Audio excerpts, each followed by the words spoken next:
আসসালামু আলাইকুম। আমি রুমা মাহমুদ, আমার পেজ রুমাশালা স্কুল থেকে। সবাই কেমন আছো আপুরা? আলহামদুলিল্লাহ আমি ভালো আছি। আজকে আমার আপুদেরকে একটা 32 সাইজের কামিজের, একটা সাধারণ কামিজের ড্রয়িং মেজারমেন্ট দেখাবো। দেখো, এই যে কামিজটা করলাম, সাইজ 32 হইলেও অনেক সময় দেখা যায় অনেকগুলো মেজারমেন্ট চেঞ্জ করা যায় বা তোমার চেঞ্জ করতে হয়। সবাই 32 সাইজ মানে সবাই কিন্তু একই রকম শারীরিক গঠনের অধিকারী না। দেখো, এখানে বডি হচ্ছে 32, পেট লাইন সেটা হচ্ছে 28। তো পেট অনেকের একটু কম হতে পারে, বেশি হতে পারে।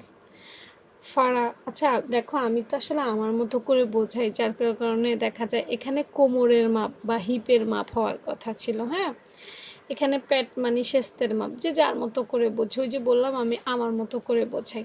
তো ফাড়া মানে হচ্ছে এটা কোমরের মাপ, যেখান থেকে মূলত কামিজের ফাড়াটা স্টার্ট হয়।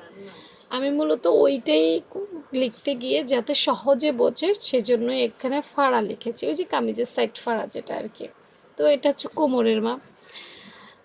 ঘের 18 ইঞ্চি, মানে খুললে 18 ইঞ্চি হয়। সেলাইয়ের পর টিকবে। লম্বা হচ্ছে 35 ইঞ্চি। তো দেখো, 32 সাইজের জন্য 35 ইঞ্চি লম্বা দিছি। তোমরা 40ও দিতে পারবা, 45ও দিতে পারবা। ভাই, চিকন মানুষ কি লম্বা হয় না? চিকন মানুষ আরও বেশি লম্বা হয়। তারপর হাতার লম্বা 12 ইঞ্চি দিয়েছি। তোমরা কম বেশি দিতে পারবা, এগুলা কোনো ঘটনা না। তারপর হাতার মুহুরি, মানে হাতার মুখ, যে অংশটা দিয়ে হাতা ঢোকানো হয়, সেটা আমি 8 ইঞ্চি রেখেছি। লুজ পড়লে বেশি দিতে পারবা, কোনো সমস্যা নেই। হাতাটা ঢোকে সেই মাপটা অনুযায়ী দিলাম আর কি। এই মাপটা দিলে মোটামুটি তোমার ড্রেসটা পরা যাবে, যদিও শারীরিক গঠনের উপরে ডিপেন্ড করে, ঠিক করতে হবে। এরপর আসো, এই হচ্ছে 32 সাইজ। প্রথমেই দেখি এখান থেকে এখানে যে মাপটা 2 ইঞ্চি, এটা হচ্ছে গলার পাশের মাপ। হ্যাঁ, গলার পাশ কতটুকু নিবে, এটা সেই মাপটা। আর নিচে যদি 3 দেখো, এটা হচ্ছে পিছনের গলার মাপ, লম্বায় 3 ইঞ্চি, এটাই লিখেছি।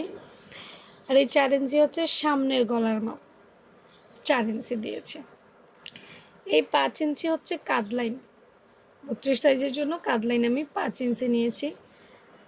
ক্ষেত্র বিশেষ বাড়ানো যায়। আর আমি মহড়া লিখেছি 6 ইঞ্চি। হ্যাঁ, কাট ডাউন আধা ইঞ্চির পরে 5.5 টিকবে। এই 0.5 বা 0.5 হচ্ছে তোমার তাল পার্টের মাপটা। আর বাকিগুলো তো আমরা বুঝি, 32-এর 4 দিয়ে ভাগ দিলে 8, 7, 8, এগুলো তো আমরা বুঝি, এগুলো সহজ। এবার আসে আমাদের প্যাট লাইনটা কোথায় হবে। আমরা প্যাট লাইনে 7 ইঞ্চি নিয়েছি, মানে 4 7 28 হচ্ছে তার প্যাটটা। এই যে দেখো, প্যাটটা 28, 4 দিয়ে ভাগ দিতে হবে। এই বডি, পেট, ফাড়া, এগুলো 4 দিয়ে ভাগ দিতে হবে। তো 4 দিয়ে ভাগ দেওয়ার পরে এগুলো এসেছে। এখন এই সমস্যাটা হয় যে প্যাট লাইনটা কত ইঞ্চিতে বসবে। এই যে দেখো 12 ইঞ্চি, প্যাট লাইনটা উপর থেকে 12 ইঞ্চিতে বসবে। ফাড়া লাইন কোথায় বসবে? উপর থেকে 17তে বসবে। দেখো, এই 17 কিন্তু পারফেক্ট না। আমি একটা স্ট্যান্ডার্ড সাইজ দিয়েছি, তাই এই 17 নিয়ে আমি এবার এই ফাড়া লাইনটা কোথায় হবে এটা নিয়ে আমি একটা বেসিক ক্লাস করব ইনশাল্লাহ। কারণ এটা বোঝার একটা বিষয়। আমরা একটা মাপ দিয়ে দেই হয়তো বা একটা আনুমানিক ধারণার জন্য, এটা কিন্তু কখনোই কোনো ব্যক্তির পারফেক্ট মেজারমেন্ট না।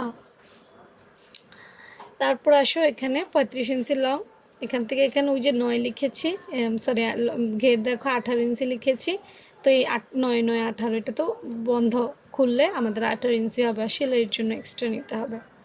আর এই এক হচ্ছে, এইখানে এক আছে, এই এক হচ্ছে এই রাউন্ড করে উঠানোর সেই এক আছে। কোনা যদি না উঠাই দেয় তাহলে কামিজের কোনা ঝুলে যাবে। মোটামুটি এই হচ্ছে তোমার মেজারমেন্টের বিষয়। আর এখানে কিন্তু সেলাইয়ের কাপড় অ্যাড করা হয় নাই। তুমি লম্বা সেলাইয়ের জন্য 2 ইঞ্চি বাড়ায় নিতে পারবা। তুমি সাইডে 1.5 থেকে 1.5 ইঞ্চি বাড়ায় নিতে হবে। হ্যাঁ, শুধু এই দুইটা পাশে কাপড় নিলেই হবে। গলায়, কাঁধ বা মোহরায় কিচ্ছু করতে হবে না, শুধু এই সাইড আর নিচে, মানে সাইডে আর নিচে সেলাইয়ের জন্য বাড়তি কাপড় তোমার ইচ্ছে মতো নিবা, আর কিছুই না।